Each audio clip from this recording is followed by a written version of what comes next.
Today we're making this delicious El Pollo Loco inspired grilled chicken. It is so good. When I visited California, I had my dad take me there several times because the chicken is so good, just how I like it. All right, bring out a 4 to 5 pound whole chicken. Look at this beauty, fresh, never frozen. Just kidding. Sounded like a commercial. I know, sorry about that. All right, what we're gonna do here is spatchcock it. So you're gonna flip it breast side down and cut along the side of the backbone. We're just trying to remove it. Do the other side. This is very easy. I am using a good pair of kitchen scissors, but you can definitely use a knife. With the chicken in the same position, identify the sternum, which is simply a piece of cartilage located right in between both breasts. Just cut through it. There you go. Flip the chicken. And carefully, we're not trying to be violent with the chicken, okay? Just press down on both breasts right in the middle and you're gonna hear that pop and the bird is gonna lay flat and comfortably. Remove any excess fat or skin. I usually find it right under the leg area. Transfer it inside a large Ziploc bag. Set the chicken aside and let's make that marinade. The moment you see that chicken being grilled over some hot charcoal, that marinade blending in with the skin as it browns beautifully, you're gonna be thankful you watched and follow along this recipe. Squeeze a 1/4 cup of lime juice. It's gonna be about 2 to 3 limes and these are pretty juicy. Pour it into a blender and measure out 1/2 cup of freshly squeezed orange juice. And you are gonna need about 2 to 3 oranges to get this amount of juice.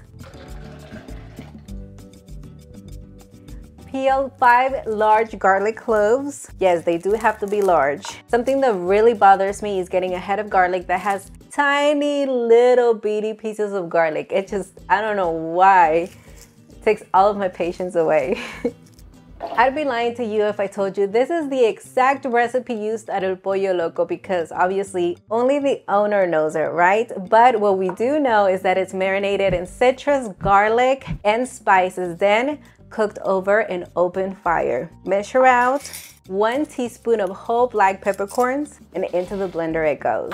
Blend until it is completely broken down. All right, set it aside momentarily. Let's get the other part of this marinade going.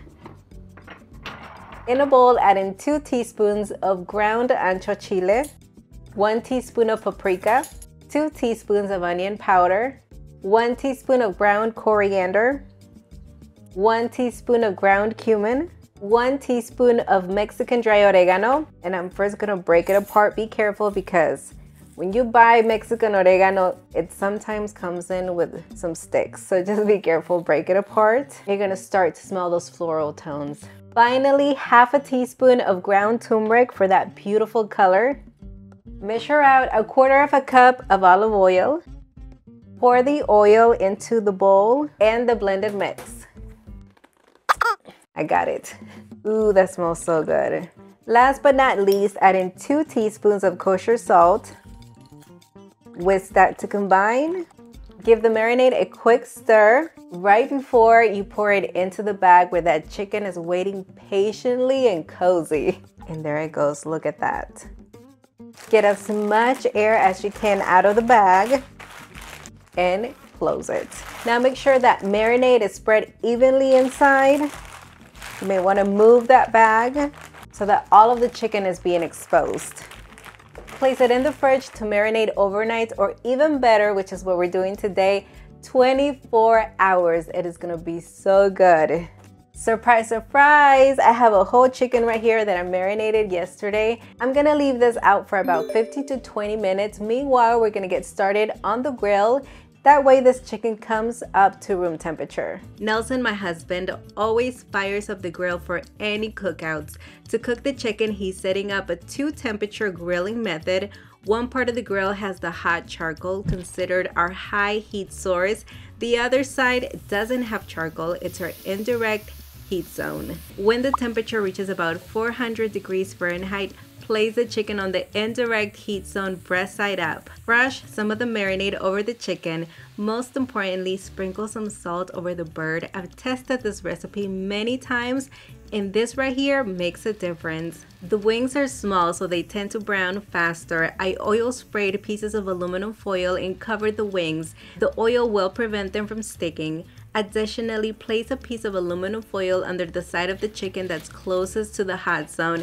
Prevents it from browning too fast as well. This leave-in thermometer makes my life so much easier. I'm just gonna insert it in the thickest part of the breast. Cover the grill and I'll be checking the progress on the monitor. Halfway through cooking, I like to check it visually, make sure it's looking good. At this point, it has started to brown. Remove the foil from the wings, also brush the top with oil. Then cover the grill and let it cook until the internal temperature of the thickest part of the breast reaches 165 degrees Fahrenheit. This bird is almost cooked. You can remove the last piece of foil at any time. It looks like it needed a bit more sunscreen, but I'm not worried. I actually enjoy a good char. Let the grill reach the right temperature for a less browned chicken. If yours hasn't browned enough, you can always flip it to the hot zone breast side down, then flip it again to the other zone on its original position and finish cooking it. The chicken is fully cooked. I'm just gonna let it rest for 10 minutes before cutting into it. Cutting out the pieces is really easy, plus the spatchcock method makes for an even cooking. Just look at the breast, super juicy. If you don't have a thermometer, you have to get one. It's super essential when it comes to cooking meat. You will never have a dry piece of anything if cooked to the right internal temperature. You can serve this family style or as an entree, accompany it with a good Mexican salsa, Pico de Gallo, beans. I cooked them with a few aromatics, but you could go as far as to refrying them. The oh so famous and loved Mexican rice, and well, last but not least, corn tortillas. Nelson is out there taking advantage of the charcoal that's still hot. I have videos on all the mentioned accompaniments. I'll link them in the description area just for you. We need tortillas. I've got the tortillas. A little too late almost, huh? We're gonna make tacos with this. You can make them into entrees, do as you please. But it is taco time here at Villa Cocina. Ooh, that skin. Goodness. Incorporate that skin. I can't get that fancy. Do we need forks? We should be fine. Really? How is it? Oh, yes. Take a look at that.